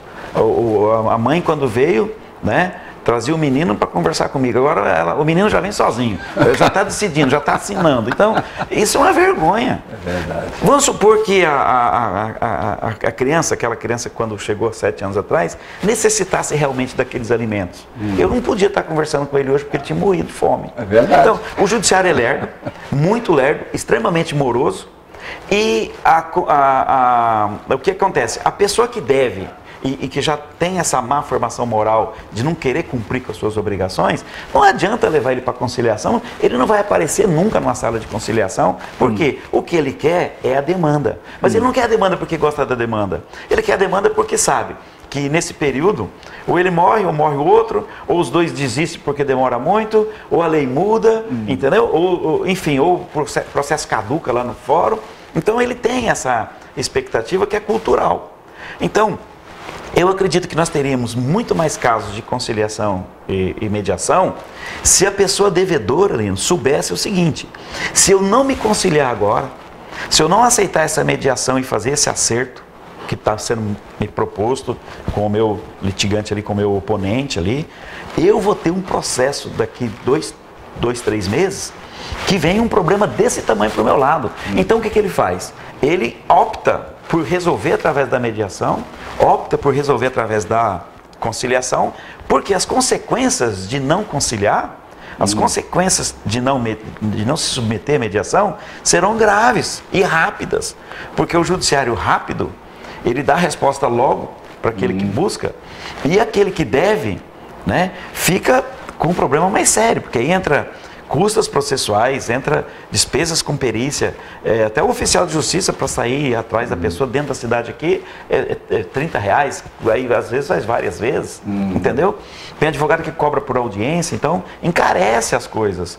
Então, mas ele sabe que se ele não conciliar, esse processo vai ficar lá nas gavetas durante 10, 11 anos, 7 anos, 5 anos, menos de 5 anos não fica, entendeu? E aí ele não paga. Ele não cumpre, ele não paga a pensão alimentícia, ele não assina o divórcio, não assina a separação, ele não reconhece o filho, entendeu? Ele não se submete à lei. Por quê? Ele sabe que a resposta do judiciário é muito demorada. Agora, se ele tiver certeza que a resposta do judiciário era rápida, aí rapidamente ele resolvia. Por quê? Olha, o bicho ou pega aqui desse tamanho, ou pega daqui a pouco de um tamanho maior. Então o judiciário precisa fazer a parte dele, que é resolver o problema da morosidade para que haja mais incentivo à mediação. O que o judiciário quer, na verdade, quando ele pugna muito por mediação, é se livrar dos processos.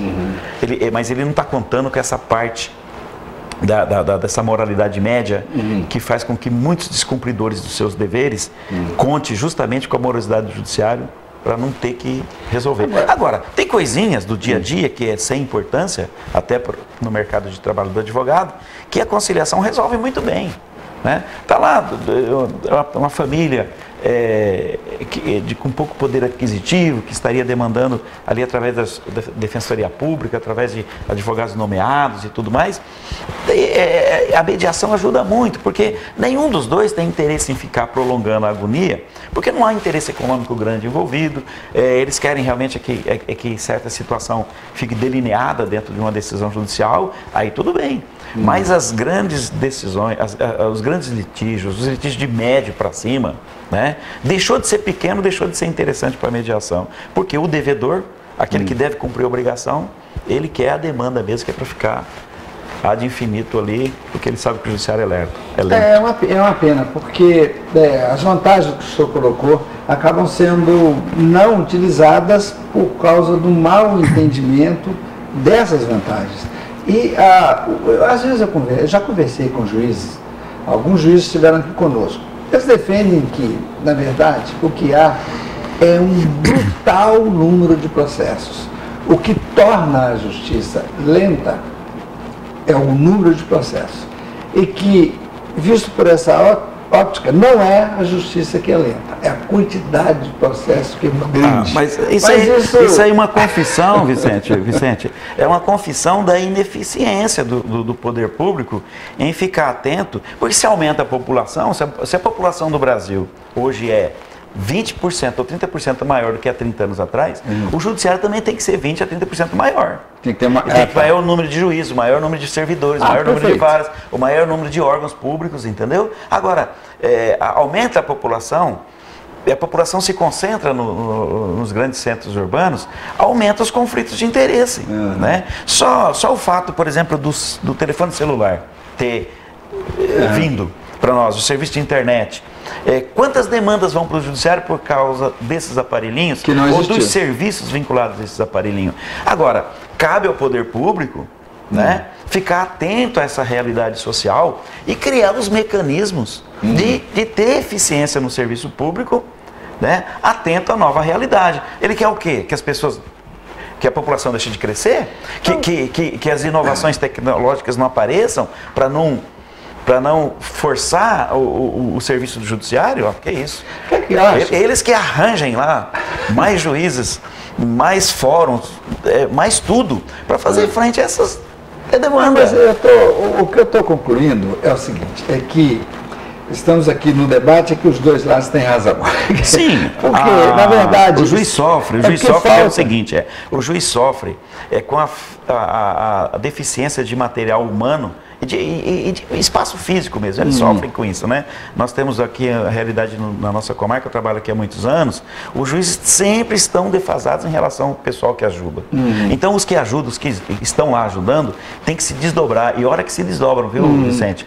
Uma coisa que eu posso elogiar, eu falei de servidores públicos no início da nossa conversa, mas uma coisa que eu tenho que elogiar são os servidores públicos da comarca de Juína, né? E de modo geral, em Juína, os servidores públicos se desdobram mesmo, mas se desdobram muito mais dentro do judiciário. Você não imagina o que aquelas pessoas são, né, compromissados mesmo em tentar fazer para você. Agora, é uma estrutura que é pesada.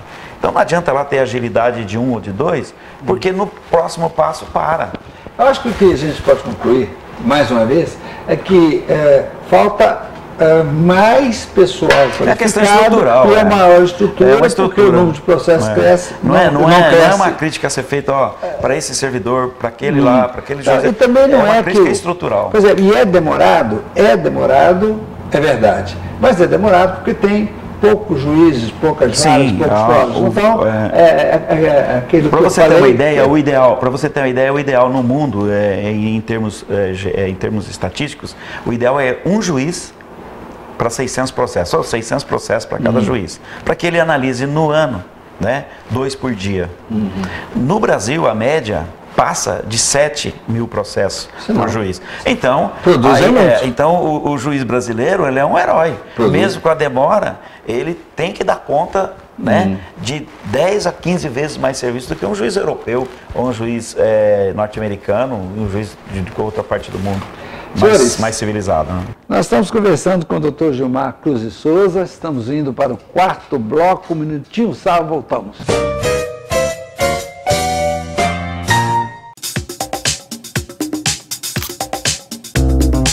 Aqui é só o começo.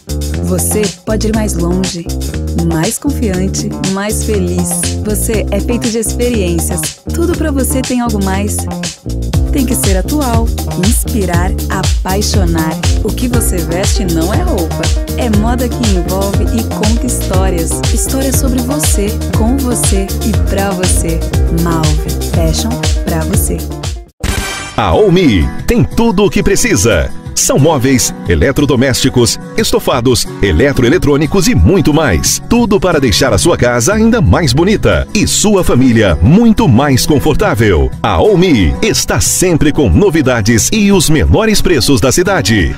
E não abrimos mão do nosso excelente atendimento. Venha conferir, pois a Omi é para você. Neste mês, o Rei do Pano quer mostrar toda a sua loja para você. Temos muitos tecidos para você andar na moda. Olha só a quantidade. Temos um amplo espaço e ambiente climatizado para você se sentir bem. Nosso preço é outro diferencial da nossa loja, pois são os mais baixos da cidade. Para sua comodidade, parcelamos suas compras no cartão, no crediário ou à vista com descontos. Rei do Pano, na velocidade da moda, Avenida dos Jambos, telefone 3566-1727. Muito Muito bem, senhores, de volta com o programa Cidade Revista, agora no último bloco, conversando com o doutor Gilmar Cruz Souza. Doutor, falamos de terceirização, conciliação e mediação. Queria falar com o senhor um pouquinho agora sobre política e justiça. Como é que o senhor vê o momento atual político no Brasil? O tema política e justiça é conflitante, né? Porque São excludentes? Quase excludente, porque dentro da política pouca coisa se faz de justo. Se faz de justo ou de perfeito. A coisa hoje no Brasil, no aspecto político, a gente realmente está passando por um momento muito crítico, né? Um momento em que os políticos, de modo geral, eles perderam a credibilidade junto aos eleitores, em todos os níveis, né? Os partidos políticos não têm uma proposta diferente, muito diferente uma do outro, então, aliás, não tem proposta nenhuma. Hoje, a percepção geral, Vicente, é que o partido político, ele quer estar lá no poder para resolver o problema dele ou dos seus afiliados, dos seus políticos.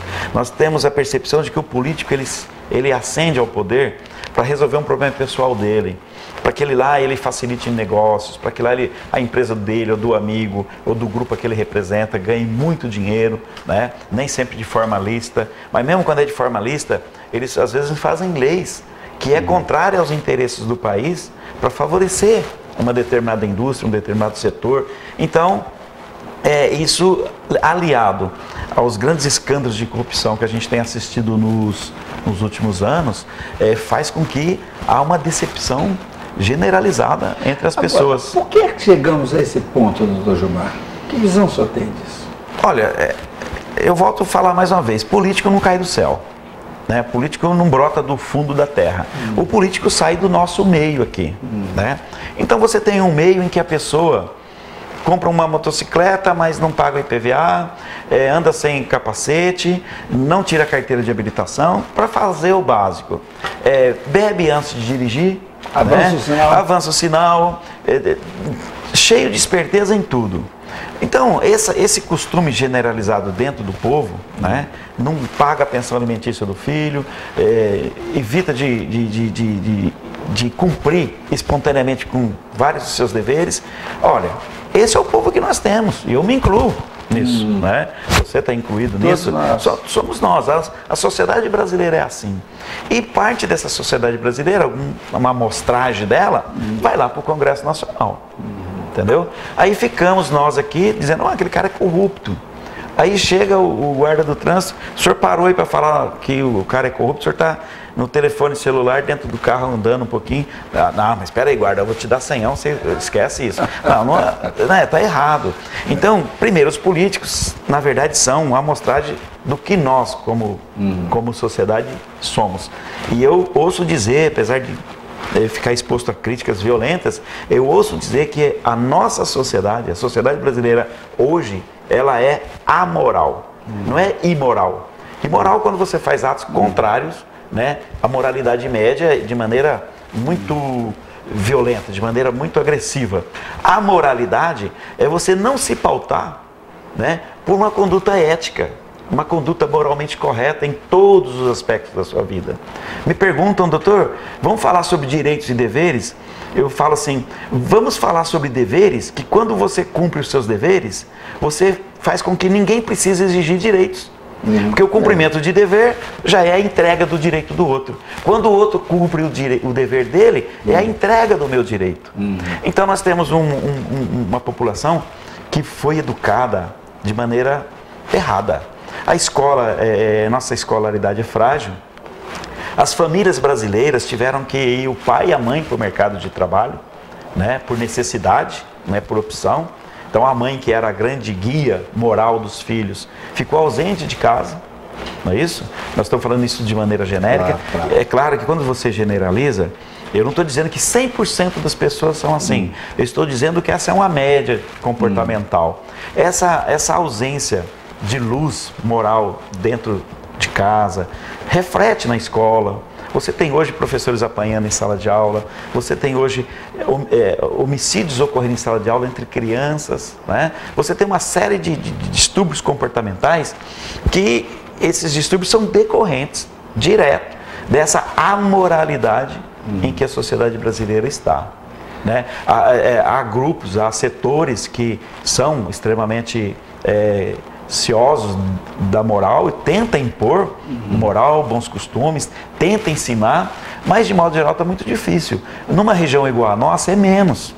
Mas se você parte para as periferias das grandes cidades, você observa todo dia no jornal eventos que só podem ser praticados por pessoas com ausência total de conhecimento do que é certo e o que é errado. Ou seja, completamente pessoas que têm uma amoralidade. Ele não conhece, não foi ensinado a ele o que é uma moralidade média. Sabe como é que... Agora é interessante, eu vejo assim, de modo geral, a percepção que eu tenho é de que a maioria das pessoas são boas. Sim. A maioria das pessoas não são amorais, a maioria.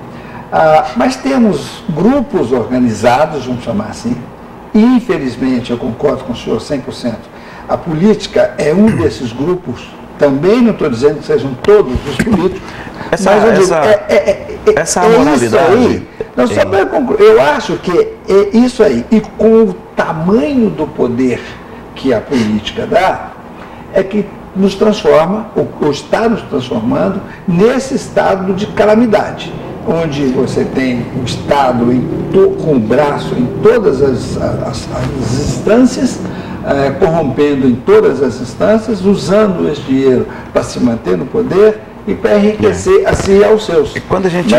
mas é um grupo, eu quero dizer que eu estou tentando dizer que eu acho que o grupo é menor. Ele só tem um poder muito grande. Então, mas vamos quando a gente fala numa sociedade amoral, eu não estou dizendo que todos nós, 100% dos brasileiros, é capaz de estuprar, roubar, matar, fazer corrupção, não. É minoria. Mas, só que a maioria, por exemplo, compra na 25 de março produtos piratas. A maioria compra CD pirata. Mas não é a maioria. A maioria, sim, a maioria. Se você pegar 10 consumidores, a maioria vai comprar CD pirata. Se você pegar 10 consumidores, ele vai querer uma vantagem qualquer, né? Por que nós temos, por exemplo, tantos carros financiados que não são pagos, e eles são colocados no mercado de trabalho com a seguinte proposta do vendedor: esse carro pode ser buscado e apreendido a qualquer momento. Então você vai me pagar X reais e você sabe que ele não é seu. Você vai usá-lo até ser apreendido, encontrado e apreendido. Tá bom, os dois aceitam isso. E isso não é uma prática rara. Tá mas bom? esse número é pequeno. Olha, em relação aos 200 milhões de habitantes. Ele é pequeno, mas ele contamina. Isso. Tá? Uma laranja podre dentro de um cesto contamina o cesto. Você sabe por quê? Porque aquele que quer se conduzir de maneira correta, aprendeu em casa e tem um grande número de pessoas assim, e a maioria é assim, às vezes ela fica desencantada porque ela fica pensando: por que eu tenho que ser certinho? Se aqui é errado, ali é errado, lá é errado, lá é errado. Então a pessoa se desencanta. Como o Rui Barbosa disse, chega uma hora que você tem vergonha de ser honesto. Então, no Brasil, nós chegamos de maneira generalizada nessa hora em que quase todo mundo tem vergonha de ser honesto. Graças à mídia, de modo geral, e a esses que ainda prezam pela moralidade, há os movimentos no sentido de colocar isso para fora, né? De dizer: olha, existe, mas não está certo. Né? Nós devemos fazer de tudo para eliminar essa situação de fazer com que o país viva dessa forma que está vivendo, que é conduta amoral em quase todos os cantos, né? E mais, o que mais afeta, claro, são as grandes corrupções nas grandes áreas, nos grandes setores políticos. Agora, o cidadão comum que vê a moral se dá bem, ele fica desestimulado de se conduzir dentro da moral. Por que ele não vai comprar um CD pirata? É o mínimo. Ele fala assim: gente, eu vou comprar um CD pirata, por quê? O cara lá rouba 1 milhão da Petrobras, eu não vou poder economizar 15 reais num CD? Ele vai e compra. Ele tem uma desculpa ética. Tá? Mas não deixa de ser uma conduta que não é pautada pela moralidade que a gente preza, que a gente gostaria que tivesse. Bom, eu ainda continuo só achando que é uma minoria que pratica isso, não é a maioria. Eu gostaria que fosse. Eu gostaria que fosse a minoria. Mas como é um debate democrático... Não, só para que ninguém se ofenda, eu também, se puder comprar um CDzinho pirata, eu compro.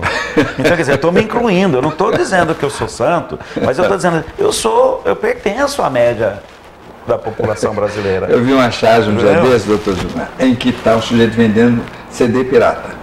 E aí chega um comprador e fala assim, vender CD pirata é atender a uma organização criminosa.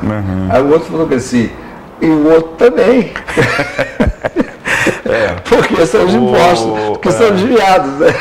Porque quando você tem, igual você falou, quando você tem um Estado forte, com tentáculos muito fortes, sufocando a população, ela se sente eticamente livre para poder fazer o que ela acha que é um ato defensivo. Talvez seja um mecanismo de defesa. Isso, é um mecanismo de defesa. Agora, isso não coloca a situação como boa, como normal, como bonita e elogiável, não. Cai na vala comum da amoralidade. Bom, nós falamos aqui, o senhor acha que é possível que nós encaminhemos para o impeachment? Isso aí tá difícil. O que está se misturando é o seguinte, está se misturando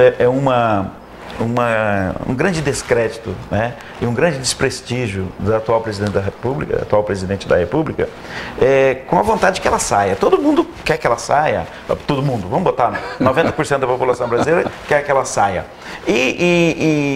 Mas sair de um cargo, né, eletivo só através da legalidade, senão é golpe. Então nós precisamos ter um processo legal para isso. Esse processo legal depende de alguns requisitos previstos na legislação, e o que está se fazendo nesses últimos dias é estudar os fatos que podem ser provados e atribuíveis a ela, se esse fato se insere dentro das hipóteses de incidência do processo de impeachment, e depois ainda vai ter que ser resolvida a questão de como é o processo de impeachment dentro do Congresso Nacional, porque está havendo erros de interpretação, segundo o Supremo. Né? O Supremo não disse que não pode ter o processo de impeachment, ele só disse que não pode ser naquele rito que o Eduardo Cunha publicou, porque nós temos um rito da Lei 1079 de 1950, esse rito ainda está vigorando, ele tem que ser seguido, então não é do jeito que se quer. Né? O processo é um processo legal previsto em lei, e uma vez que você tenha o fato que autoriza o impeachment, tenha o processo de maneira correta e tenha a decisão do Congresso Nacional, aí nós vamos ter então uma situação dentro da legalidade e resolve. Mas a vontade é que o impeachment fosse feito por telefone. Bom, temos ainda um caminho ainda longo a ser percorrido. Doutor Gilmar, nós chegamos no finalzinho do programa. Eu já lhe agradeço muito por ter vindo conversar conosco e tem aí minutinhos para as suas considerações finais. Não, só agradecer a oportunidade, dizer que quando for preciso ou útil, a gente vai estar aqui batendo papo, mesmo às vezes falando algo que possa desagradar, mas eu costumo dizer o seguinte, eu posso ficar descontente com o que foi dito, né, por uma pessoa, mas eu nunca posso impedir aquela pessoa de dizer. Então, assim como eu dou liberdade para que digam o que é necessário ser dito, eu também me reservo no direito de dizer aquilo que eu penso, até porque isso gera o debate e o debate pode ser construtivo. Doutor Gilmar, nossa pauta chegou só pela metade. O senhor pode até fazer uma promessa pública que o senhor voltará para nós debatermos outra pauta. Como eu disse, sempre que for necessário ou útil, estaremos aqui. Vamos fazer esse trabalho. Muito obrigado. Prazer. Conversamos com o doutor Gilmar Cruz de Souza, veio nos ensinar um pouquinho sobre terceirização, conciliação e mediação e política. Política e justiça, segundo ele, às vezes termos excludentes. Muito obrigado mais uma vez ao advogado Gilmar Cruz de Souza. Muito obrigado a você de casa que nos acompanha. No próximo sábado estaremos de volta com mais um programa Cidade Revista. Até lá!